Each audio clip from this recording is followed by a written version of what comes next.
Welcome to this episode of the Shared Security Podcast. This is episode 342. Hard to believe, 342 episodes of this podcast.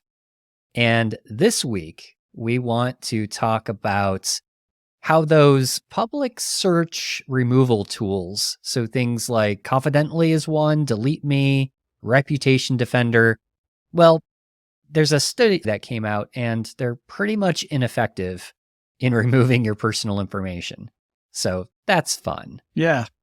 And then in our Aware Much segment, Scott is going to talk about how the social security numbers of, I think, pretty much every American has been stolen.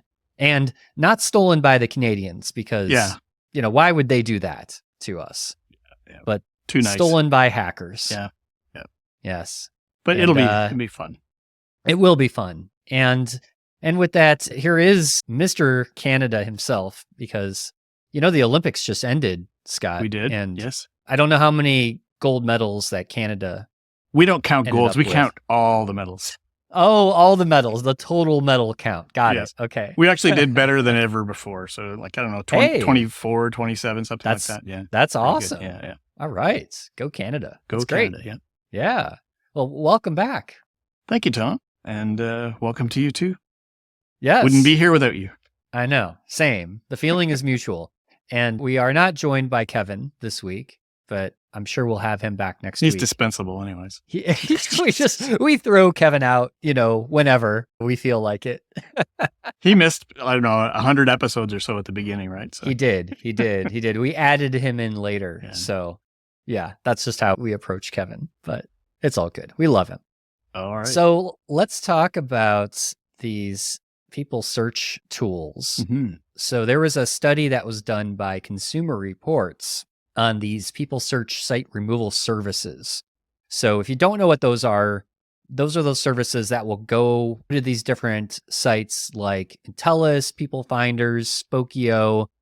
Basically whenever you put somebody's name into Google, they're like the Zoom first info, couple. others. Yeah, they're the first couple sites that come up. And what these do is they're data brokers, right? So they're essentially selling personal information to credit card companies, to other people that want your data. Mm-hmm. They have technology that goes out and collects a lot of public records, social media posts, all those things, and then will basically sell that information to the highest bidder. So always a good idea to try to remove that information, if at all possible. So there's a whole industry built around removing this information. So Consumer Reports did a really cool study, which we'll link in the show notes if you're interested in reading that, testing it out, right? So they took, I believe it was 28 participants, and they used 13 of these people search sites. Mm-hmm.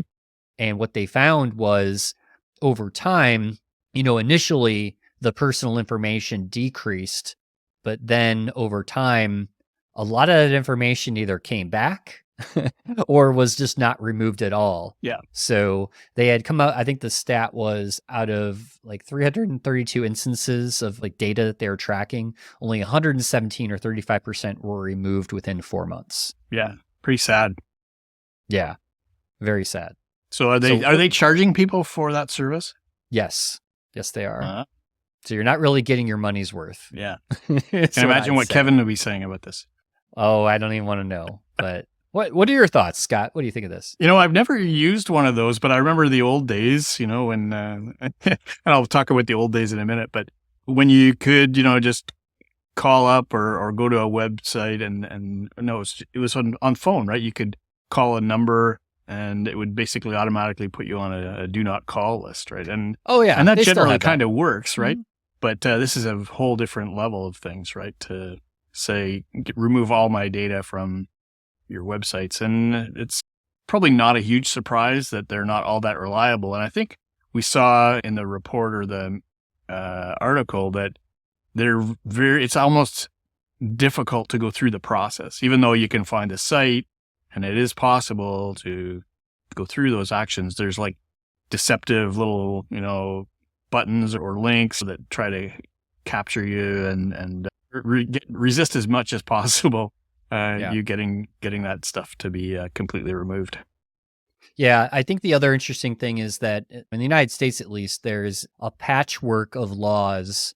Like California has their privacy law, which I think is a lot more strict around if you go to one of these sites and request that your information is deleted, like by law, they have to. Mm-hmm. But as we've always talked about on this podcast, there is no federal privacy law in the United States that would address this across all states. And some states just aren't doing anything. So it pretty much varies depending where you live in the United States. Now, I know Canada is very different from that aspect. I don't know. Don't much better privacy. Yeah, I mean, we do certainly have a privacy czar for the whole country that does work pretty hard, I think, to reduce some of the most overt privacy violations that happen. It's pretty easy to complain to them, and if they get enough complaints, they'll launch an investigation and then take action. But it's far from a perfect system, I would say. But I totally get it's a constant challenge with these sites that basically offer that service, but you don't really know how successful they're going to be at and all they're really doing is saving you the hassle of going to the individual data brokers and opting you out of all those things, which itself can be unreliable, I guess. Yeah, it's we'll link in the show notes. There's a kind of very well-known individual, Michael Basil, who he wrote a lot of books on essentially becoming anonymous online and removing your personal information. Really, really great stuff. We'll link in the show notes. He has like a guide that's for free that you can follow along to manually go to all of these sites. Yeah. It was a very comprehensive list of, if you want to try to get rid of all of this information from all these companies, you can just go and manually do it yourself. Yeah. A huge, huge pain in the butt to do this by yourself. And even if you do all of that, you still may not remove all of your personal data. I mean, it's pretty much impossible at this point to completely remove yourself from the internet, but you could definitely take a stab at it. And we'll have a link in the show notes for that. And that's just a great resource anyway, if you are interested in doing more of that. But you may not want to trust these paid sites that say they do it, because it may not be all reliable. Yeah, maybe you'll figure it's worth it, but remember, you're spending some money and it might not actually work. So exactly. Are you still relying on outdated managed file transfer tools? In today's world, the security of your sensitive data is more critical than ever. Introducing Kiteworks, the most secure and modern managed file transfer platform available. Kiteworks is audited yearly and continuously monitored by certified third-party assessors. With an ongoing bounty program, regular penetration testing, and one-click appliance updates, Kiteworks minimizes vulnerabilities like no other. Many traditional MFT solutions can't compare to the level of security and functionality Kiteworks provides. But that's not all. Kiteworks offers a world-class secure file sharing and email platform. Easily send automated or ad hoc files through fully integrated shared folders and email.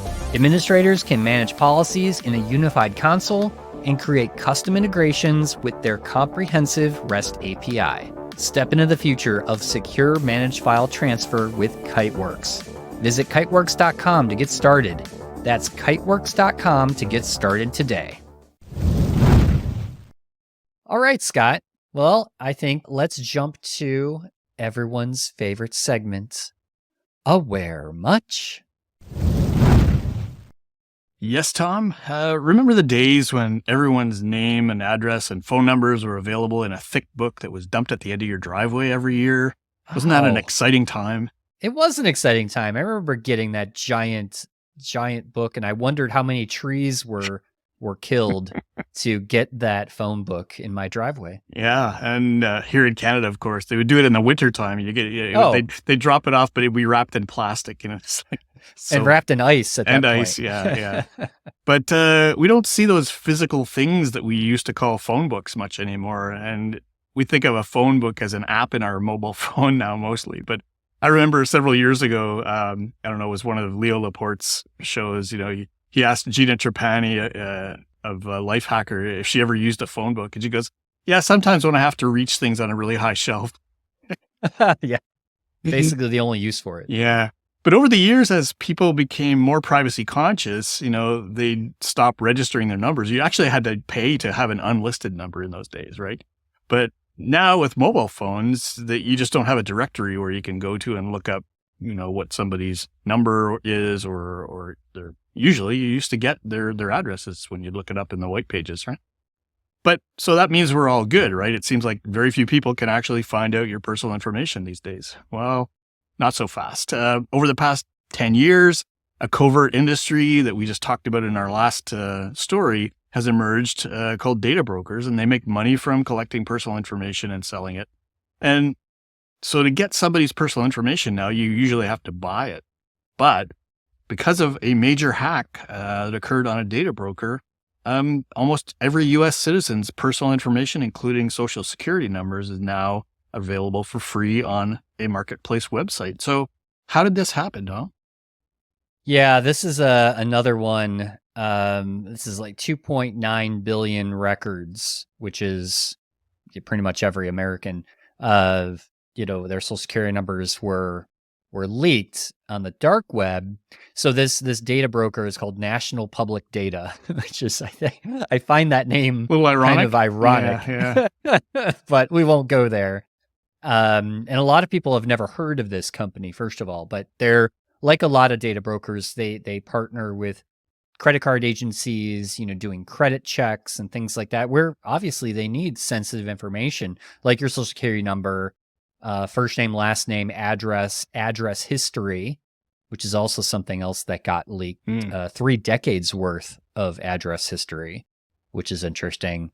But what happened was this hacker group called US DoD, which, by the way, that's not a government organization in the US, not the United States Department of Defense, but that's just what the hacker group calls themselves. Clever. Yes. So they apparently stole this data from National Public Data, but then another hacker group called Finis stole the data from US DoD and decided to publish that for free on the dark web because US DoD was trying to sell it for apparently like $3.5 million to the highest bidder, right? And so this, again, it goes back into the infighting that happens with these criminal hacker groups stealing data from each other. But could be funny if it wasn't so serious, Well, right. So this data is out there, and that's kind of the story around how this got leaked. And of course, there hasn't been I'm actually surprised this hasn't been like major news or anything. This is the first I heard about it on I think ZDNet was reporting on it this week. So, but there hasn't been much. I don't think this company even released a statement about it. They just had said, I guess, to the reporter that they just deleted the information that they had, which is pretty much useless at this point because it's already been leaked. So yeah, it's crazy. So what are people to do, Scott? What are they to do? Well, I guess go live in a cave and there's a solution. Or find somebody who's invented a time machine and go back in time and don't share your information. Yeah. But it's a very tough issue. It's just one of those risks that I guess we're all kind of exposed to now. And, I still tell people to do what they can to protect their personal information whenever possible. Because there's always a chance that, it's whoever's looking may be just opportunistic and they may not find it wherever it is that you've protected it. But certainly a determined attacker will, at some point, probably be able to pay for or find your personal information somehow. So it's just a sad time. Yeah. The one thing I would add that people should do, especially when it's, we're talking about social security numbers. Now, there's not a whole lot you can do to really protect that these days, right? If you search hard enough and long enough and you spend the time and money, you could pretty much figure out anybody's social security number, right? It's out there somewhere. So one of the things I always recommend people do is, at a minimum, put a credit freeze on your credit reports with the major credit bureaus. So that's Equifax, Experian, and TransUnion. That is a very important step that everybody can do to prevent identity theft when information like your social address history, all of those things are out there, because that's the basic information that people need or criminals need to go through identity theft. What will a credit freeze actually do? In fact, I can tell you we can't do that in Canada. Yeah, so that's interesting how, yeah, you guys have, I don't know if a different system or... Well, we still have TransUnion, Equifax, and the yeah, others are Experian, but yeah, you can't actually request do that yourself. A freeze. Huh, interesting. Well, at least in the US, what that does is it prevents new accounts from being opened in your name. So essentially it puts like a fraud alert on your credit reports, which requires that a business would have to, verify your identity, or you would have to essentially unfreeze your credit. You would basically be made aware of it before it could actually be created. Yeah, that's correct. So like if you go to buy a car, you get a car loan, and then they run that credit check to give you the loan, it's going to basically halt the whole process until you get notified by one of those credit agencies that, hey, the car dealer is looking up your credit. Do you authorize this? Yeah. Kind of like a transaction, right?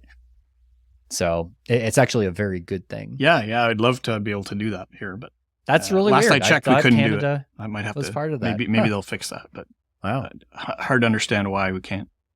Yeah. But anyway, well, this installment of Aware Much was brought to you by ClickArmor. And did you know that we have privacy courses like HIPAA and GDPR within the ClickArmor platform? And we have a lot of training courses that help you learn how to secure your data, whether it's business or personal. So you can go to clickarmor.ca and find out more, get a free trial, and you can try out our Can I Be Phished self-assessment, so you can learn how to spot phishing messages. So with that, that's it for this installment of Aware Much.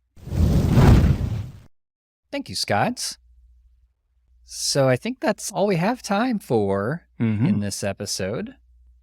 But we'll have to recap, or I'll have to recap Black Hat and B-Sides Las Vegas when Kevin's back. Took place when Kevin gets back. Yeah. That was always fun. Always a good time. I gave out a lot of shared security stickers and talked to a lot of people about the podcast. If you're a new listener, thank you for listening to the podcast. Did you do a recording in Las Vegas? I actually did, yes. I interviewed, I released that episode on Monday. I interviewed Shora from SquareX, one of our past sponsors of the show. And so he talked about his DEF CON talk with Vivek, who I've also had on the show. So talking about the cool things they're doing with browser security. So excellent. Yeah, great company. Love those guys. Well, with that, until next time, stay safe, stay secure, and stay private. Thanks for watching or listening to this episode. Be sure to subscribe wherever you like to listen to podcasts, follow us on X @SharedSec, and help support the podcast by joining our Patreon to get ad-free episodes, bonus content, and many more exclusive supporter-only benefits. Visit sharedsecurity.net/supporter for more details.